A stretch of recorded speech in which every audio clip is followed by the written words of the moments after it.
जय माता दी, हर हर Mahadev. Good morning, सुप्रभात। तो कैसे हैं आप लोग? आई हो बढ़िया होंगे, मैं भी बढ़िया हूँ। और मैं ममता रावत, देवभूमि उत्तराखंड, पौड़ी गढ़वाल, साई लोक कॉलोनी, देहरादून। स्वागत है आप सभी का आपके अपने यूट्यूब चैनल ममता महेंद्र रावत में। और मेरे बड़ों को सादर प्रणाम, छोटों को प्यार भरा आशीर्वाद। तो मेरे ब्लॉग की शुरुआत हो रही 7:40 से। और आप सभी को इगास की हार्दिक शुभकामनाएं। उत्तराखंड का लोक पर्व इगास, तो इस दिन लोग पूरी पकौड़ियाँ भी बनाते हैं, दीपावली भी मनाते हैं, पटाखे वगैरह जलाते हैं, दिए जलाते हैं। ये 11 दिन बाद आती है ठीक दीपावली के।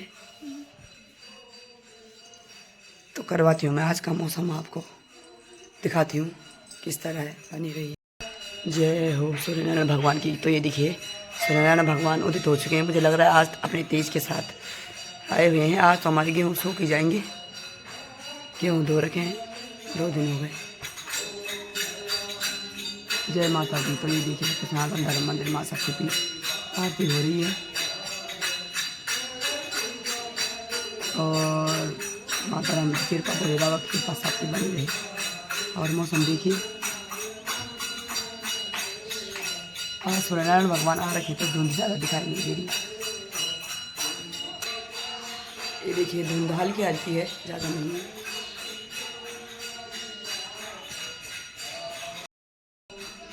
और हमारी जीनी अभी बाहर जा रही है। देखिए दरवाज़ा खुला छोटा का उसने अपने कमरे का। बाहर है वो, यहाँ नहीं है, घरों के अंदर मॉर्निंग वॉक के लिए चली जाती है अगर गेट खुला रहेगा तो। और इसमें चाय भी बन रखी है, गरम कर ली तुम जरा, तो ठंडी सी लग रही है। सर्दियों में चाय थोड़ी पी लेनी चाहिए, जो लोग नहीं पीते थोड़ी थोड़ी, ज़्यादा नहीं, अदरक वाली, इससे सर्दी जुकाम नहीं होती। तो बने रहिए। फिर अब नाश्ते बनाने की तैयारी करती हूँ क्योंकि छुट्टी के दिन लेट हो जाता है। तो ये देखिए नाश्ते में बना रही हूँ हरी सब्जी, राई मूली पालक मिक्स है ये।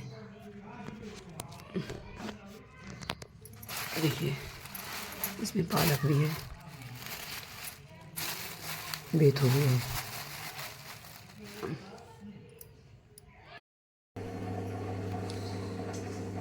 तो आप सभी को ढेर सारी शुभकामनाएं फिर से इगास की।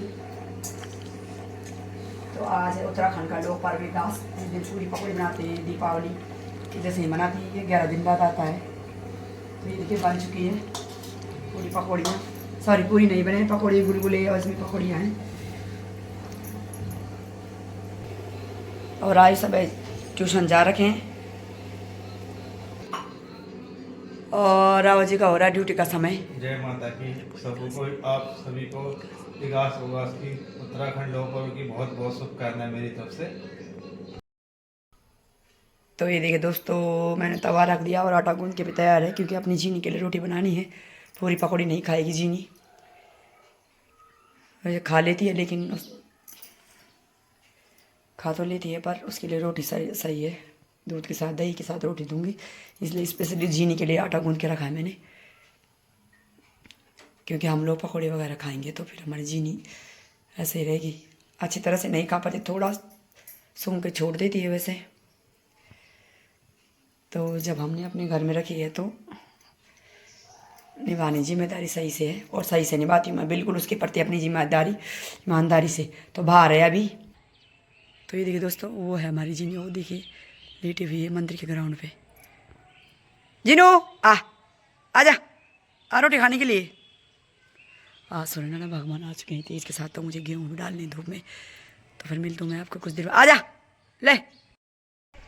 तो ये देखिए गाय माता आ रखी है और जीनी भौंक रहे। ले ले ले, ये जीनी किसे का बोल रहे मैं। ले ले ले आजा आजा। जीनी ने भगा दिया गाय माता को। ले ले, ये देखिए कैसे दिख रही है ये जिनुड़ी। ले आ अंदर, ले हाँ अंदर अंदर जल्दी जल्दी ले ले ले ले, ले।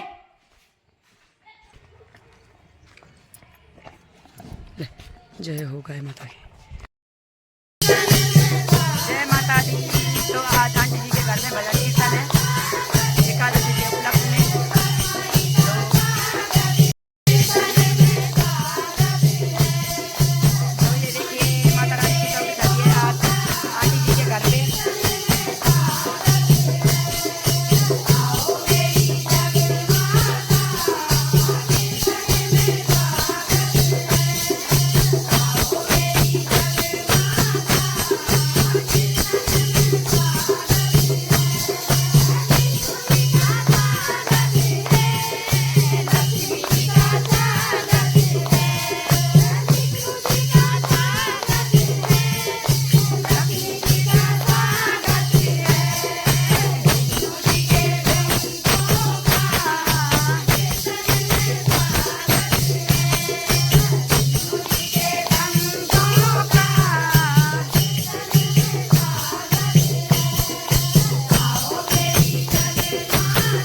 गुड इवनिंग दोस्तों। शाम हो चुकी है और शाम के बज रहे हैं 4 बज चुके हैं, ठीक।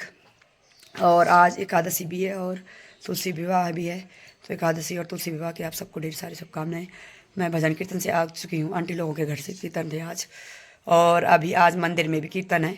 हमारी बारी है आज, हमारी मंडली की और निर्मला आंटी लोगों की कीर्तन मंडली की बारी है, क्योंकि हर दिन अलग अलग मंडलियों की बारी रहती है मंदिर में एकादशी के दिन भजन कीर्तन करने की। तो और व्यास जी द्वारा कथा भी होती है एकादशी की। तो 4 बज चुके हैं और अभी आ रहे होंगे लोग, तो मैं भी जा रही हूँ मंदिर में। फिर आपको दिखाऊंगी भजन कीर्तन किस तरह से करते हैं हम लोग और एकादशी की कथा भी। तो बने रहिए।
जय माता दी। तो अभी व्यास जी महाराज द्वारा एकादशी की सभी को बहुत बहुत शुभकामनाएं। आज क्या है? एकादशी। एकादशी और हमारी भाषा में इगास और भगवान पर्व को मनाया कहा जाता है भाषा में। और तुलसी विवाह भी, और तुलसी विवाह भी है।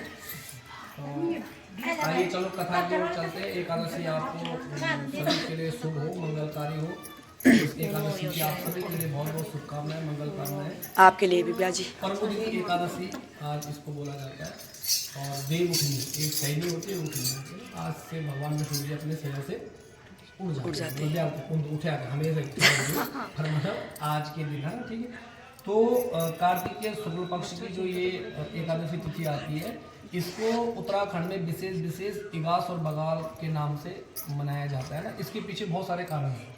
कारण ये है, कई लोगों के मन में होता है कि इगास क्यों मनाते हैं, बगाल क्यों मनाते हैं। जैसे दीपावली के अमावस के ठीक 11 दिन बाद ये मनाया जाता है।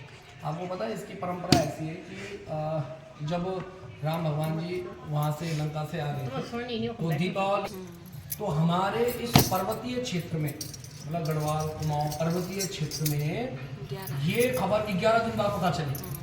पता कितना बड़ा रहस्य है इसके पीछे, क्योंकि कब अयोध्या रह जाएगी, है ना, और कहाँ हमारा उत्तराखंड रह गया। तो वहाँ खबर पहुँचते पहुँचते ये 11 दिन लगे। और जब 11 दिन लगे तो देख लो, फिर उस इसी दिन एकादशी के दिन जब 11 दिन बाद पता चला, तो इसका महोत्सव मनाने का ये परंपरा है। और परंपरा तो काफ़ी और भी है ना। जैसे आपने पहले सुना होगा माधव सिंह जो भंडारी थे, तो उनके द्वारा भी जब एक वो तिब्बत बॉर्डर पे वहाँ पे उन्होंने उनकी सेना को वहाँ पे हराया था, तो उसकी खुशी में भी इस महोत्सव को मनाया जाता है। इस महोत्सव में विशेष फिर जैसे एक इसमें भगवान में इलाज क्या करता है कि अपने यहाँ पे जो हमारे मवेशियाँ होते हैं उनसे बोले तो गाय बछड़ी, है ना, तो इनकी खूब पूजा की जाती है। है ना। इनके सींगों पे तेल लगाना, इनके लिए वो झुमरा वगैरह पे क्या क्या बाड़ी। बाड़ी दी। हाँ, ये विधान है इस चीज़ का। इसको ये बहुत परंपरा तरीके से मनाया जाता है, क्योंकि देखो सचमुच में ऐसा है कि साधन के हिसाब से होता था, ये साधन के हिसाब से। अब गाय की क्यों पूजा की जाती थी, तो बोले भैया भगवान गोपाल जी उन्होंने गाय को चराया है, गायों का संरक्षण भगवान विष्णु ने किया है, तो इसलिए गांव की परंपरा में इतनी व्यवस्था होती थी कि भैया गाय के सींगों पे तेल लगा दो, उसको कुछ बढ़िया सा आटा वाटा गूंद के खिला दो, ये परंपरा चली थी, ठीक है। तो प्रबोधिनी एकादशी की कथा हम सुनते हैं कि एकादशी के पर्व का महत्व क्या है और इसके पीछे क्या क्या रहस्य है। तो ये कथाएं आप लगभग हर बार सुनते हो जब भी मैं यहाँ पे रहता हूँ। तो भगवान श्री कृष्ण और अर्जुन का इस कथा में संवाद है। तो हर एकादशी के जो महात्मा है उसमें हर बार अर्जुन ने ही पूछा है भगवान कृष्ण से कि आपकी इतनी सारी एकादशी है तो इनका महत्व है क्या। तो श्री भगवान कृष्ण जी से जब अर्जुन ने पूछा तो भगवान श्री कृष्ण जी ने कहा कि हे अर्जुन, तुम मेरे बड़े ही प्रिय सखा हो। अब मैं तुम्हें पापों का नाश करने वाले तथा पुण्य और मुक्ति देने वाली प्रबोधिनी एकादशी की कथा सुनाता हूँ, आप श्रद्धापूर्वक सुनो। इस संबंध में तुम्हें नारद और ब्रह्मा जी के बीच हुए वार्तालाप को सुनाता हूँ। आप ध्यान से आप कथा सुनना थोड़ा सा है। एक बार नारद जी ने ब्रह्मा जी से पूछा था कि हे पिता, प्रबोधिनी एकादशी के व्रत का फल क्या होता है, उसका महात्मा क्या होता है, आप कृपया करके विस्तार पूर्वक मुझे बताइए। किसने कहा था? नारद जी ने भगवान ब्रह्मा जी के पुत्र नारद जी। अच्छा, ब्रह्मा जी बोले हे पुत्र नारद, कार्तिक मास के शुक्ल पक्ष की प्रबोधिनी एकादशी के व्रत का फल 1 सहस्त्र अश्वमेध तथा 100 राजसूय यज्ञ के फल के बराबर होता है। अब आप कल्पना करो, हम तो एक्चुअली क्या हो गया कि आज कलिकाल में लोग उन तिथियों का महत्व नहीं समझ पा रहे, लेकिन जितना सरल इस कलिकाल में हम लोगों के लिए फायदेमंद ये चीज़ें हैं जिनको हम विधि विधान बोलते हैं, वो पहले नहीं था।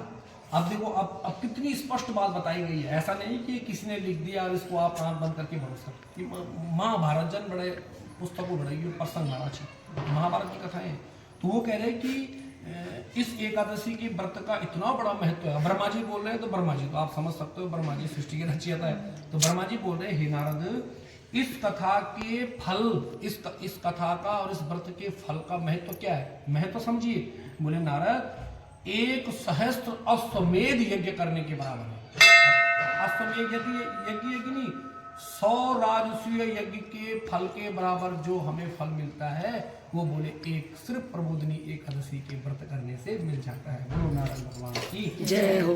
नारद जी ने पूछा, हे पिताजी, एक संध्या को भोजन करने से, रात्रि में भोजन करने तथा पूरे दिन उपवास करने से क्या क्या फल मिलता है, आप मुझे ये बात भी बता दीजिए। तो ब्रह्मा जी बोल देगी, हे नारद, एक संध्या को भोजन करने से 2 जन्म के तथा पूरे दिन उपवास करने से 7 जन्म के समस्त पाप नष्ट हो जाते हैं। जिस वस्तु का त्रिलोक में मिलना दुष्कर होता है वह वस्तु भी प्रबोधिनी एकादशी के व्रत से मिल जाती है। प्रबोधिनी एकादशी के व्रत के प्रभाव से बड़ा पाप भी क्षण मात्र में नष्ट हो जाता है।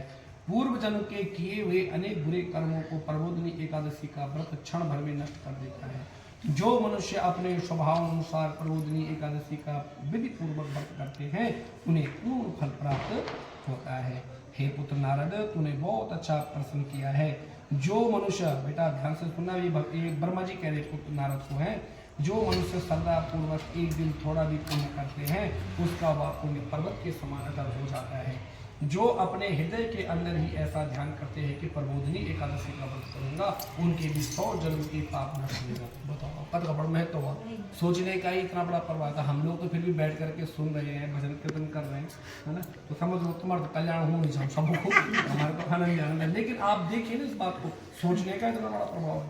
तो जो मनुष्य प्रबोधिनी एकादशी को रात्रि जागरण करते हैं उनकी बीती हुई तथा आने वाली 10 पीढ़ियां विष्णु लोक में जाकर के वास करते हैं। बोलो विष्णु भगवान की जय हो। आप कल्पना करो हैं, और नरक में अनेक दुखों को भोगते हुए उनके पितृ विष्णु लोक में जाकर के शुभ भोगते हैं। बताओ, इस एकादशी का व्रत का प्रभाव ये है, बोले भैया सुनने वाले हम हैं, और अगर हमारे कोई पितर ऐसे होंगे कि गलती से कुछ गलत कर्म हुए होंगे, वो नरक में होंगे, तो सिर्फ और सिर्फ हमारे सुनने से ही वो कहाँ चले जाते हैं, विष्णु चले जाते हैं। हे पुत्र नारद, ब्रह्म हत्या आदि महान पाप भी प्रबोधिनी एकादशी के दिन रात्रि को जागरण करने से नष्ट हो जाते हैं। प्रबोधिनी एकादशी को रात्रि को जागरण करने का फल अश्वमेघ आदि यज्ञों के फल से अधिक होता है। समस्त तीर्थों में जाने तथा गौ स्वर्ण भूमि आदि के दान का फल प्रबोधिनी एकादशी की रात्रि के जागरण करने से ही बराबर होता है। हे नारद, इस संसार में उसी का जीवन सफल है जिसने प्रबोधिनी एकादशी के व्रत द्वारा अपने कुल को पवित्र किया है। संसार में जितने भी तीर्थ है तथा जितने भी तीर्थों की आशा की जाती है की जा सकती है, वह प्रबोधिनी एकादशी का व्रत करने वाले के घर में रहते हैं। वो समझ लो, गंगा जी हरिद्वार भी बोले उसी के घर में निवास करता है जिसके यहाँ प्रबोधिनी एकादशी का व्रत होता है। बोलो गंगा मैया की जय हो। गंगा ही गंगा नहीं, समस्त तीर्थ अर्थात कभी तीर्थ चाहिए है ना, सब तीर्थों का वास उसके घर में हो जाता है, जहाँ सिर्फ और सिर्फ एक व्रत की कथा होती है। मनुष्य को समस्त कर्मों को त्यागते हुए भगवान की प्रसन्नता के लिए कार्तिक मास की प्रबोधिनी एकादशी का व्रत अवश्य करना चाहिए। जो मनुष्य इस एकादशी को व्रत करता है वह धनवान, योगी, तपस्वी तथा इंद्रियों को जीतने वाला होता है, क्योंकि एकादशी भगवान विष्णु की अत्यंत प्रिय है। इसके व्रत के प्रभाव से मनुष्य पुनः जन्म नहीं लेता है। इस व्रत के प्रभाव से कायिक, वाचिक, मानसिक तीनों प्रकार के पाप नष्ट हो जाते हैं। इस एकादशी के दिन जो मनुष्य भगवान की प्राप्ति के लिए दान, तप, होम, यज्ञ आदि करते हैं उन्हें अक्षय पुण्य फल प्राप्त होता है। बोलो नारायण भगवान की जय। बोले प्रबोधिनी एकादशी के दिन भगवान की पूजा करने से बाल, यौवन, वृद्धावस्था के समस्त पाप नष्ट हो जाते हैं। अब देख लो, चाहे बल बोले बाल अवस्था में हो, यौवन मध्यम अवस्था में हो और वृद्ध अवस्था में भी हो, है ना। अगर उसने भी कोई पाप गलती से कुछ किए होंगे, और मनुष्य है तो पाप तो ही जने ना कुछ, चाहे कोई कितना भी पवित्र क्यों ना बने, है ना। अब मैं अपनी पर्सनल बात बताऊँ तो हम प्याला सुन तक भी नहीं खाते, लेकिन अब मैं बोलूँ कि मैं बिल्कुल ही स्वच्छ हूँ। अब मैं गाड़ी चला रहा हूँ, गाड़ी के टायर के नीचे पता नहीं कितने जीव मर रहे हैं, पाप तो हो ही रहा है ना। आप कोई स्वच्छ नहीं बन सकता, पाप हर किसी से होता है। तो बोले फिर भी वृद्ध अवस्था के तक के भी समस्त पापों का निवारण एक एकादशी के व्रत से होता है। इस एकादशी को रात्रि को जागरण करने का फल सूर्य ग्रहण के समय स्नान करने के फल के सहस्त्र गुना अधिक होता है। बताओ, मनुष्य अपने जन्म से लेकर जो पुण्य करता है वह पुण्य प्रबोधिनी एकादशी के व्रत के पुण्य के सामने व्यर्थ है। जो मनुष्य प्रबोधिनी एकादशी का व्रत नहीं करता उसके समस्त पाप पुण्य उसके पुण्य व्यर्थ हो जाते हैं। इसलिए हे नारद, तुमको भी विधि पूर्वक भगवान विष्णु की पूजा करनी चाहिए। जो मनुष्य कार्तिक मास में धर्मपरायण होकर के अन्य व्यक्तियों का अन्न नहीं खाते उन्हें चंद्रायण व्रत का फल प्राप्त मिलता है। कार्तिक मास में भगवान दान आदि से उतने प्रसन्न नहीं होते जितने कि शास्त्रों की कथा सुनने से प्रसन्न होते हैं। कार्तिक मास में जो मनुष्य भगवान की कथा को थोड़ा थोड़ा पढ़ते हैं या सुनते हैं उन्हें 100 गायों के दान का फल मिल जाता है।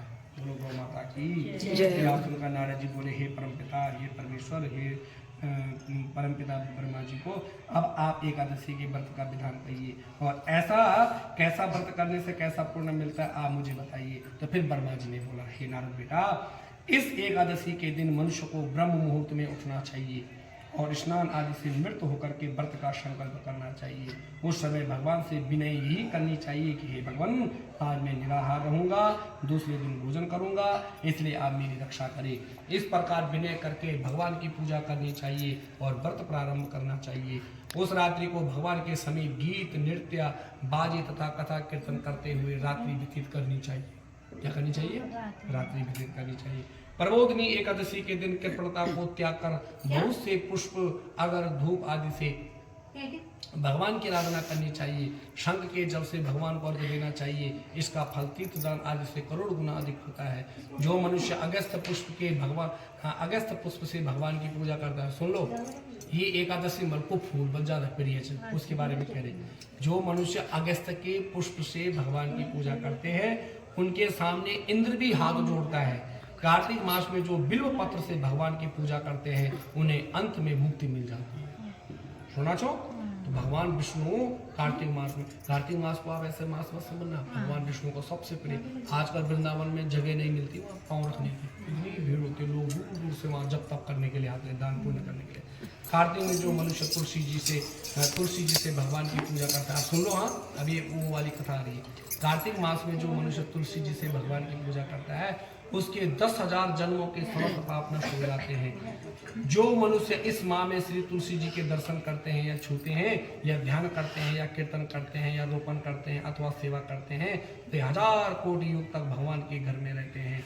जो मनुष्य तुलसी का पेड़ लगाते हैं, उनके कुटुंब में जो पैदा होते हैं, वे प्रलय के अंत तक विश्व लोक में रहते हैं। बोलो नारायण भगवान की जय हो। जो भगवान की कदम्ब पुष्प से पूजा करता है, सुन लो, कदम्ब की डाली आपने सुना होगा है, कदम्ब पेड़ कदम्ब के पुष्प से पूजा करते हैं, वह यमराज के दुखों को नहीं पाते। ठीक, जो भगवान की कदम्ब के पुष्पों से पूजा करते हो, यमराज के दुखों को नहीं। अब कई तुम्हारे मन में ये चल रहा होगा कि कल ही लाओ नर्सरी से कदम का पेड़ कि भैया यमराज की क्या मिले, दुख न मिले। लेकिन उसमें ऐसी भावना रखे कि भाई हम ऐसे कर्म करें कि हम यमराज तक पहुंचे ही ना, सब उसमें बात है। लेकिन ये तो कथा कह रही है कि वहां तक भी अगर आदमी को किसी को पापों से डर हो तो भैया इतना अच्छा उपाय बताया गया है। समस्त मनोवांछाओं को पूरा करने वाला भगवान कदम पुष्प को देकर अत्यंत प्रसन्न होते हैं। यदि उनकी कदम पुष्प से पूजा की जाए तो फिर बात ही क्या है। हे नारद, जो गुलाब के पुष्प से भगवान की पूजा करते हैं उन्हें मुक्ति मिल जाती है, और अशोक के फूलों से भगवान की पूजा करने से वे अनंत काल तक शोक से रहित हो जाते हैं। देखो, जय घरम शोक वालों, वो परेशान वालों, दुखी वालों, बोले उसको अशोक के फूलों की पूजा करनी चाहिए। ठीक है। जो मनुष्य विष्णु भगवान की सफेद और लाल कनेर के फूलों से पूजा करते हैं, उन पर भगवान अत्यधिक प्रसन्न होते हैं। जो मनुष्य विष्णु भगवान की दूरवा दल से पूजा करते हैं, वो पूजा के फल से 100 गुना फल अधिक फल देने वाले होते हैं। जो भगवान को समी पत्र से पूजा करते हैं, वे भयानक यमराज के मार्ग को सरलता से पार कर जाते हैं। जो मनुष्य चंपक पुष्प से भगवान विष्णु की पूजा करते हैं, वे आवागमन के चक्र से छूट जाते हैं।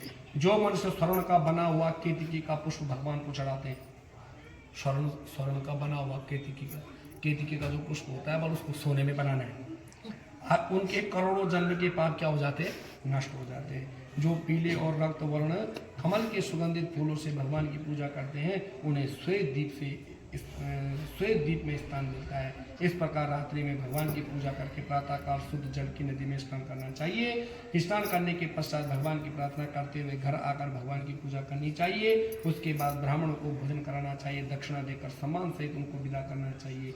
इसके उपरांत गुरु की पूजा करनी चाहिए, ब्राह्मणों को दक्षिणा देकर नियम के साथ छोड़ना चाहिए। जो मनुष्य रात्रि स्नान करके उन्हें दही और शहद दान करना चाहिए।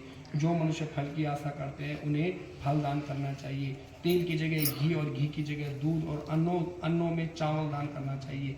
जो मनुष्य इस व्रत में भूमि शयन करते हैं, उन्हें सब वस्तुओं सहित सैया दान करना चाहिए। जो मौन धारण करते हैं, उन्हें स्वर्ण सहित तिल दान करना चाहिए। जो मनुष्य कार्तिक मास में उपानय धारण नहीं करते, उन्हें उपानय दान करना चाहिए। जो इस मास में नमक त्यागते हैं, उसे शक्कर दान करनी चाहिए। जो मनुष्य नित्य प्रतिदिन देव मंदिरों में दीप जलाते हैं, उन्हें स्वर्ण या तांबे के दीप को घी तथा बत्ती सहित दान करना चाहिए। जो मनुष्य चातुर्मास्य व्रत में किसी वस्तु को त्याग देते हैं, उन्हें उस दिन से पुनः ग्रहण नहीं करना चाहिए। जो मनुष्य प्रबोधिनी एकादशी के दिन विधि पूर्वक व्रत करते हैं, उन्हें अनंत सुख मिलता है और अंत में स्वर्ग को जाते हैं। जो मानव चतुर्मास्य व्रत को बिना किसी विघ्न से पूरा करते हैं, उन्हें दोबारा जन्म नहीं लेना पड़ता। नारद, जिन मनुष्यों का व्रत खंडित हो जाता है, उन्हें दोबारा प्रारंभ कर लेना चाहिए। जो मनुष्य इस एकादशी के महत्व को सुनते हैं, वो पढ़ते हैं या पढ़ाते हैं, उन्हें अश्वमेध फल का यज्ञ मिल जाता है। बोलो नारायण भगवान की। कथा का जो सार है वो ये है, स्वाध्याय, तपस्या व त्याग की दृष्टि से चातुर्मास्य का नियम बेहद महत्वपूर्ण होता है। भगवान श्री विष्णु की भक्ति में लीन होने के लिए यह समय अत्यंत उत्तम होता है। गृहस्थ में बंधा व्यक्ति भी चतुर्मास्य में भगवान विष्णु की भक्ति का पूरा लाभ उठा सकता है। बोलो आज के आनंद की और सभी को एकादशी की और इस देव उठने की शुभकामनाएं और तुलसी विवाह की भी बहुत बहुत शुभकामनाएं। अगले बार से अभी नया कुछ नई चीज़ें हम आगे से करते रहेंगे, भगवान को ठीक ठाक रखेंगे। अगले साल से मंदिर में ही हम तुलसी विवाह का बड़ा आयोजन करेंगे, जिसमें सभी लोग इसमें सम्मिलित होंगे और सभी यहाँ पे तुलसी विवाह हम यहाँ पे संपन्न करेंगे। और क्योंकि अब 1 जनवरी से मैं क्या करूँगा, अभी यहाँ पे हम लड्डू गोपाल जी भी ला रहे हैं, तो वृंदावन से लड्डू गोपाल जी भी आ जाएंगे और उसके बाद फिर शालिग्राम जी भी स्थापित, दिए वगैरह सब रखे हुए हैं। तो अब ये आंटी ने भर को दिए जल रहे हैं आज, क्योंकि आज वो है क्या बोलते हैं इगास ना, इगास है आज। तो दोस्तों मैं आ चुकी हूँ मंदिर से भजन कीर्तन करके, एकादशी की कथा सुन के, और आप लोगों को भी सुनाऊंगी अपने YouTube चैनल के जरिए। तो आज का ब्लॉग में यहीं पे समाप्त कर रही हूँ। दो जगह कीर्तन से आई मैं, नीचे आंटी लोगों के भी थे हमारी मंडली में, और मंदिर में भी हमारी ही बारी थी आज, हमारी और निर्मला आंटी की मंडली की बारी। तो थकावट काफ़ी लग चुकी है, ये देखिए। और आज का ब्लॉग मैं यहीं पे एंड कर रही हूँ। पसंद आया आप लोगों को तो लाइक सब्सक्राइब शेयर कमेंट जरूर करना। मिलते हैं अगले नए ब्लॉग के साथ, तब तक बनी रहिए, स्वस्थ रहिए, मस्त रहिए, सुरक्षित रहिए, और माता रानी और भोले बाबा की कृपा आप पे और आपके संपूर्ण परिवार पर बनी रही। तो फिर से आपको एकादशी की ढेर सारी शुभकामनाएं और तुलसी विवाह की भी। तो मिलते हैं अगले नए ब्लॉग के साथ।